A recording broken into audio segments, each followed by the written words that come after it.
Hey guys, this is Vince with Green Joe Coffee School again. If you're new to my channel, I help people build coffee trucks, trailers, and carts, launch their mobile coffee dream businesses.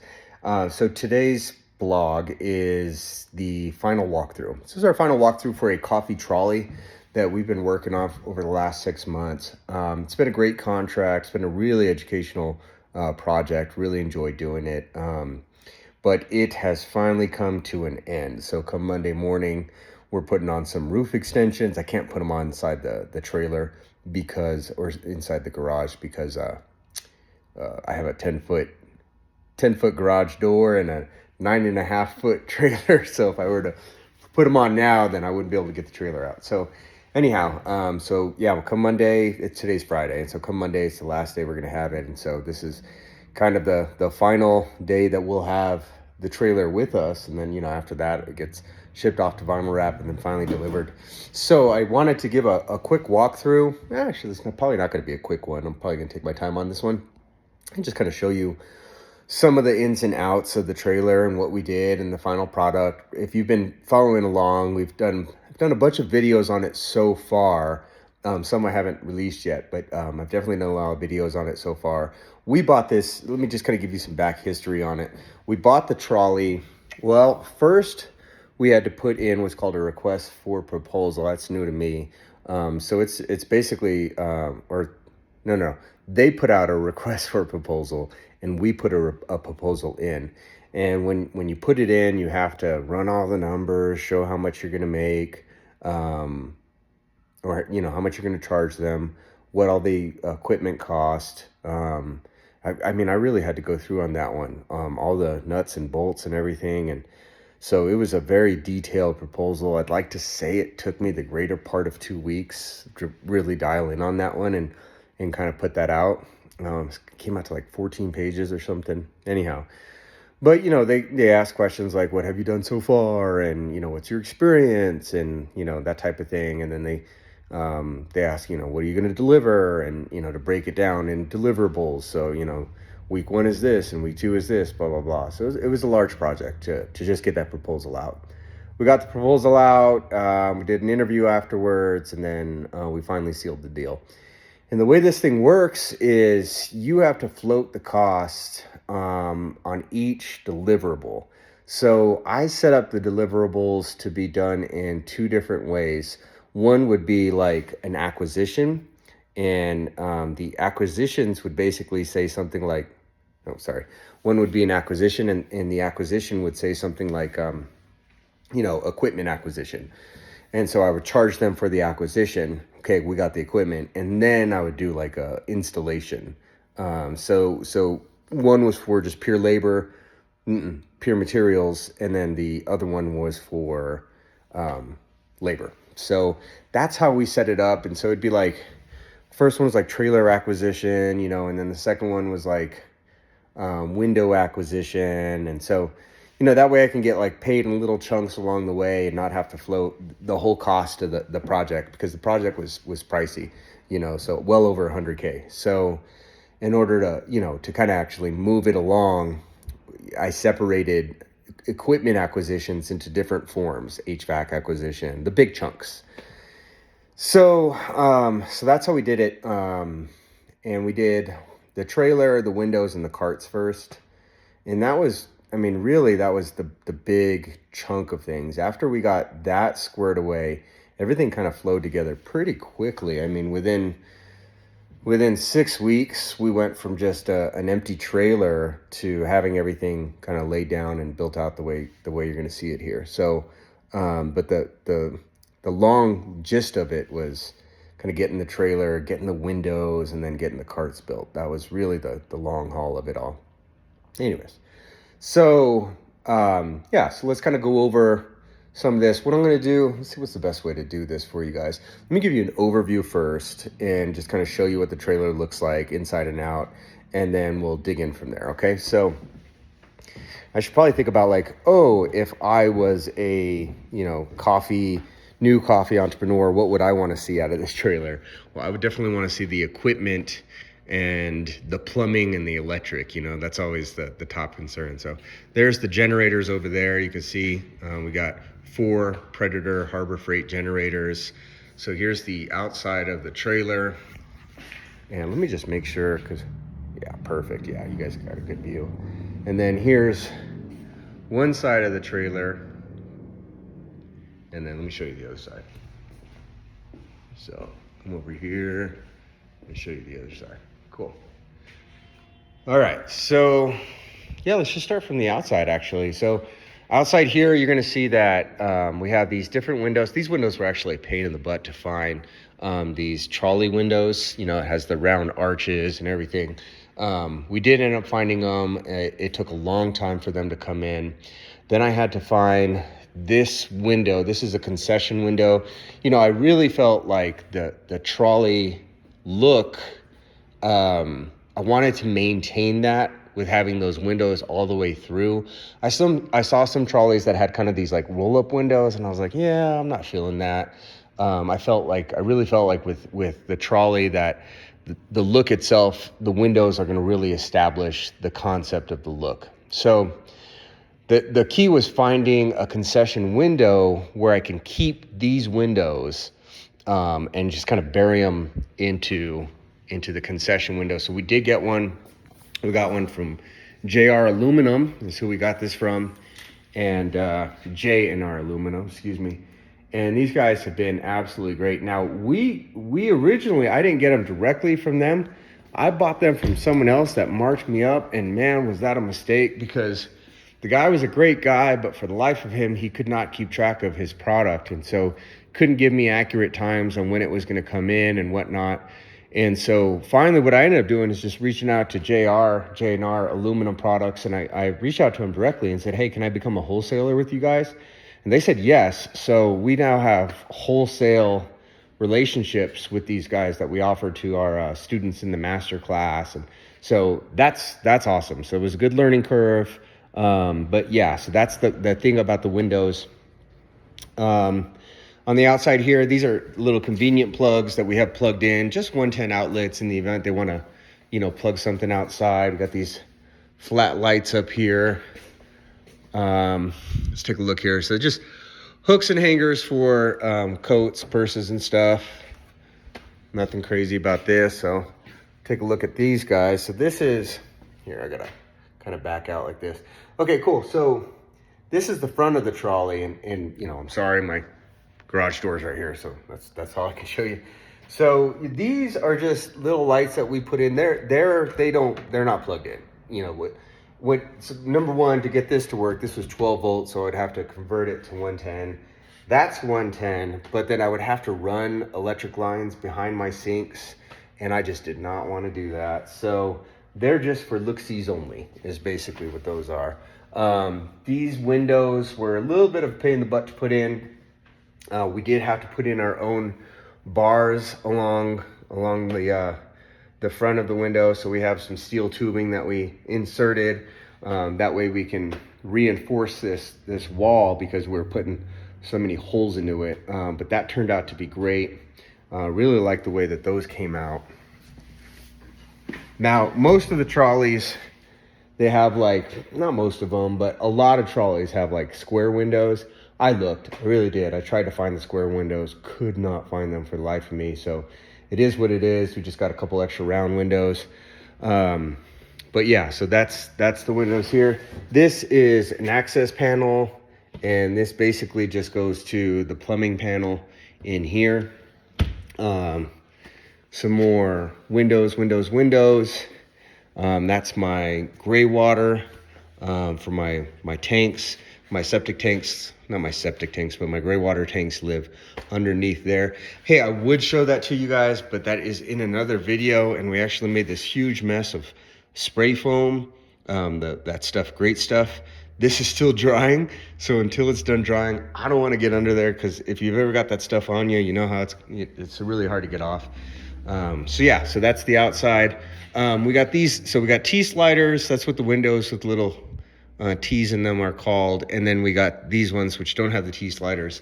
And so we got two to match the other side. So essentially, you know, the mirror images, the two sides of each other, with the exception on that side, there's one extra window. We did not put the extra window in there. That's where we have our electric. which gives us an extra window in the event that these guys run into any type of window issues. They can, you know, replace their window, which finding those windows was extremely hard. So I'll show you the electric here. So the electric's kind of interesting, you know.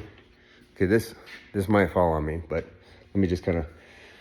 All right, so I have it kind of color coded here. So generator A is the green ones, generator B is the blue ones, generator C is the red, and then the yellow is generator D.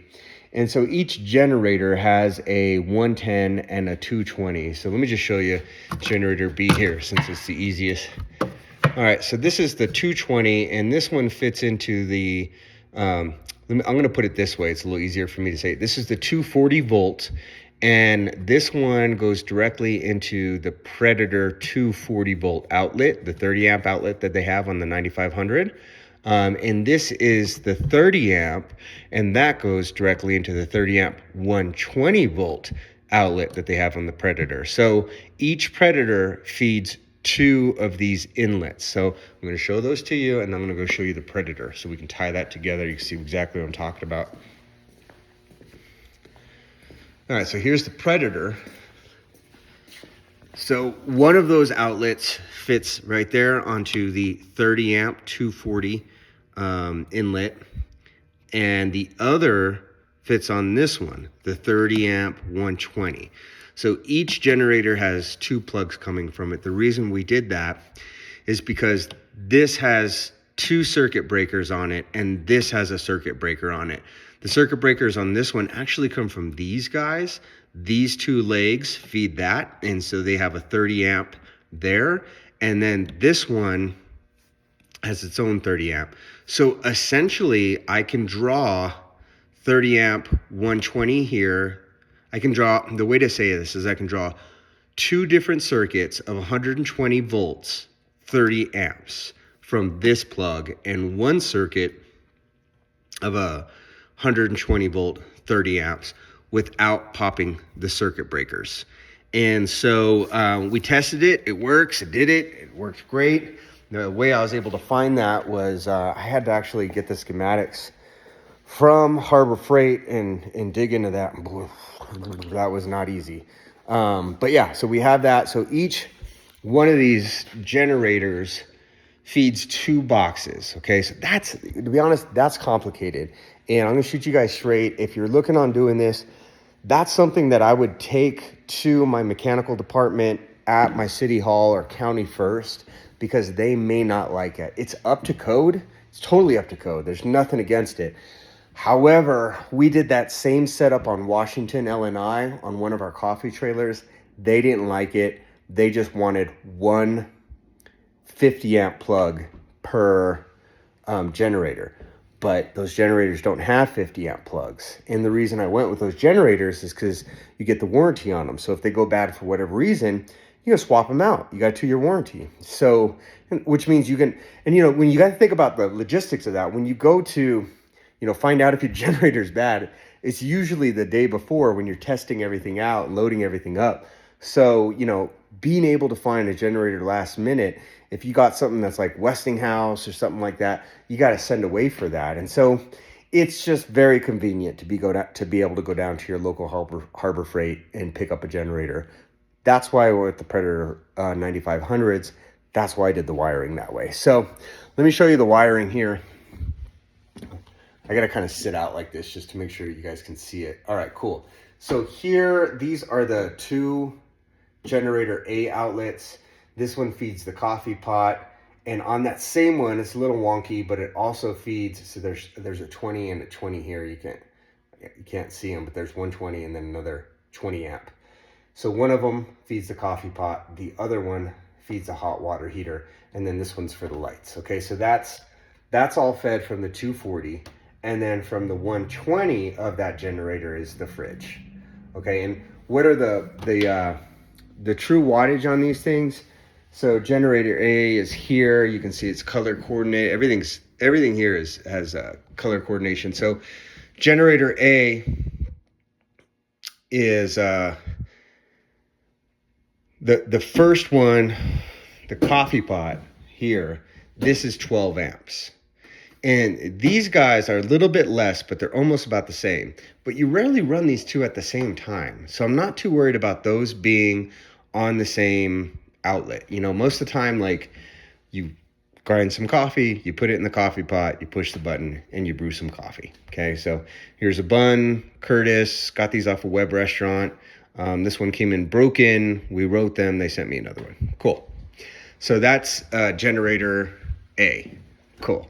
Generator B is the espresso machine, the grinder, the convection oven is on this one, and the freezer and pump and hot water. So basically from here over is generator B. Let me just give you guys a walk through here. So I should have done this in the beginning, but okay, so grinder, coffee pot, hand washing sink, fridge, prep sink fridge, convection oven, Salmonelli espresso machine, puck press, it's a chibi puck press, but Salmonelli grinder, hand washing, commercial freezer, triple base sink, integrated drain boards, hand washing sink, door. Here we go. So that's another Salmonelli espresso machine. So these are identical, same carts. The little puck press, the grinder, hot water heater, another freezer, some just little cabinets that we made for the wheel well, so we can put cups in there. This is the butcher block that we cut out of the triple sink. So we just took that, sliced it in half, put it here, put some trim on it, called it a day. This is another coffee pot. And all of these things are completely movable because they actually have two more carts. They don't have anything on them, just hand washing stations. So in the event they want to do something else, they can, so it's very interchangeable, which is nice. All right, going back to the electric. Sorry, I should have probably done that in the beginning. So that's the so generator A and generator B actually power this entire left side of the unit plus the lights. And really, that's everything that you need to be fully functional in this unit. I mean, the second espresso machine, awesome. The second freezer, cool if you need it. Second coffee pot, cool if you need it. But for the most part, that's going to be the fully functional side. So in theory, this entire thing can run off of 2 generators. But what you lose when you do that is you'll lose the ACs. We don't have them on yet. We'll put them on Monday when we take the thing out. You'll lose the ACs, only running 2 generators, and you lose this wall. So you won't have the second freezer, the second espresso machine, and the second coffee pot. But I mean, like, it's just nice in the event you don't want to pull both generators out, or if you have a generator malfunction, the show can go on. We really wanted to split up the power so that, you could just kind of run it off of 2 Jennies. Cool. All right, so there's the prep fridge. So they're going to be doing things like burritos and sandwiches and stuff. So they wanted a prep fridge, which is great, and you'll, pretty close to the espresso machines. So, they can grab ice or they can grab the milk out of there when they need to make lattes. Absolutely huge. I'd like to say you could probably fit 30 plus gallons of milk in that thing. Crazy. The espresso machines. Originally, these drawers, they actually were made to go in right here. But what we do is we made them so that they go down here and they fit into the bottom. That works really nice, so you can kind of keep everything in that. Look at that. What the heck happened there? Come on, guys. Oh, okay. Just needs to be pushed down, I guess. Yeah, so that's the drawers. The commercial freezers. I have some, they're those big totes. They almost look like these buckets, but they hook on the side here and they're for ice. So I have some of those on order. They'll come in next week. And basically it's a little clip that you can hang on to the freezer, to the side of the freezer to get ice out of, instead of having to open this thing, you know, every time you want ice. So down here is my freshwater tank. I got a big old 60-gallon freshwater tank. This contraption is our plumbing. So we have a video on plumbing if you want a detailed operation on the plumbing system. But basically, we got a 60-gallon tank. And then what is the... No, this is a 50-gallon tank, and then we got 80 gallons underneath. So, yeah, it's a massive amount of water, which is great. You know, this is kind of a big event type of thing. So, so we have those set up in there. And then, yeah, I'll just kind of show you under that. So not much storage room under there. So we did add this space up here for storage room. And then this thing is just a little water filter. It's a very small water filter, but it does filter the water with just a carbon. Really, my main thing for this is to be able to access this water with a 1/4-inch hose. So down here, 1/4-inch fits into this thing right here, and then that little hose can actually fill these guys up. So you know, here I'm not worried about filtered water, because look, we're filtering the water before it goes to the espresso machine. So I'm not worried about like having a super awesome filtered water here. What I really need out of this thing is it to be able to give me water out of the 1/4-inch hose. So that's why we have that on there. And you just basically push that down and turn it on. And then if you want to come out of here, you just push it back up. So I have one of these on mine. I really like it. Hand washing sink. This little area right here is for a trash can. So we'll put the trash can in the dirty laundry bag. I just use those black dirty laundry bags, the ones that are mesh, for hand towels, you know, so that you can throw them into the dirty laundry. Also right there, it could be used for hand towels. That'd be fine too. You know, here, when we were setting up the windows, we were trying to like evenly space these windows, so that we can put, I really wanted to space them so we can put these guys in there, these boxes, the quads. However, it didn't work out on this one, because what had happened is if you evenly space them, sometimes what you're doing is you end up running your window where a supporting beam is. And so you got to kind of play this weird game between spacing your windows appropriately, but also leaving your supporting beams there. So some of them we're able to make good spaces, and some of them not. And the other thing too is like having it so that it doesn't catch the eye, these weird spacings. Because look at this stuff. So, you know, out here, I can show you this, and it kind of looks fairly normal, right? Fairly normal. I mean, but if you really look at the spacing of the windows, it's like you got the 5 inches here, you got the 5 inches here, then you have this massive 8-inch gap back to your 5, massive 8 back to your 5, you know, and you have to put those in order to, you know, to smush it into the concession window. So yeah, that was a little bit of a craziness trying to get those in. But you know, we ended up getting them in, keeping all the main stuff. We did have to reinforce with a few of our own bars, but it meant that some of these things were going to be, instead of having quads, they were just, you know, a duplex set on top of a duplex. All of them down here have a GFCI. So all my GFCIs are down there, unfortunately, behind the equipment. So if you do have a GFCI issue, you got to stick your hand down there and pop that open. Things to note, our LED light busted, so we're waiting on the repair kit here, but we did have a break in the LED light. There is a small rope light that sits up here between the crown molding and the tongue and groove, and so yeah, that sucks. Here, let me show you, see if I can show it to you. Yeah, so you can see how it's have a break in the chain. Yeah, that's because of that. So I'm waiting on a kit, and you know, it's basically a little splicing kit where you can put those two back together.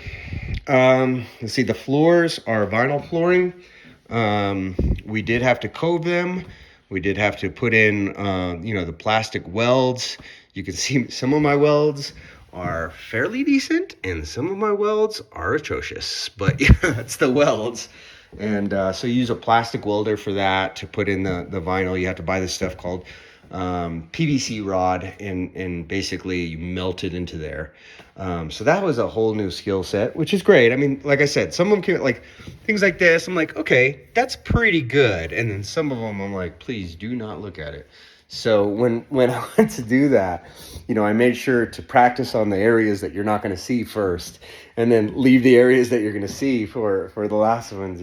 Same with the windows. Like when we went to put the windows in, I was like, let's start with this far window over in the corner, because that's no one's going to see that first, and then we'll start adding all that way, and that way the last windows that we put in are the ones that people are going to see the most. So let's see, what else do I have for you guys? Oh, the wall here. So these walls are sheet metal. We had to use sheet metal. I would have preferred FRP, but we had to use sheet metal because of the way those windows buckle in. So those windows, they don't sit on a frame like see how the concession window, we put a little steel frame in here. That's just some angle iron that we ran all the way across, and you lay the window on the concession. You lay the concession window on that iron. These ones, we couldn't do that. These ones, we couldn't do that because that's not how you install those. You install them by sucking the two pieces of sheet metal together and then buckling this in as a frame around that sheet metal. That's how they're done. Crazy to me, but that's literally how they're installed.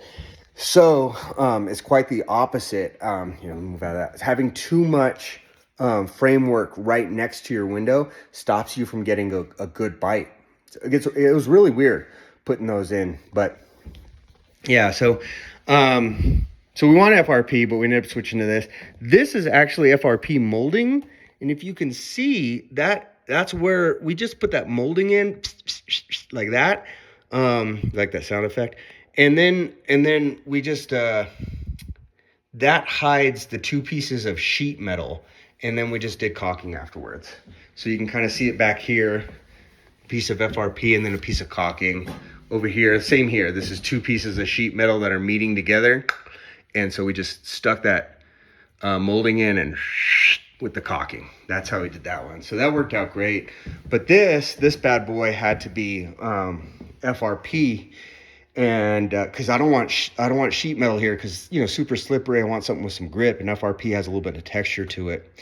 So we did FRP for the back ramp, and then we went again with the sheet metal right on that little ledge right there. This thing comes out, this little board, we just have it there so that it's nice and easy to roll things on.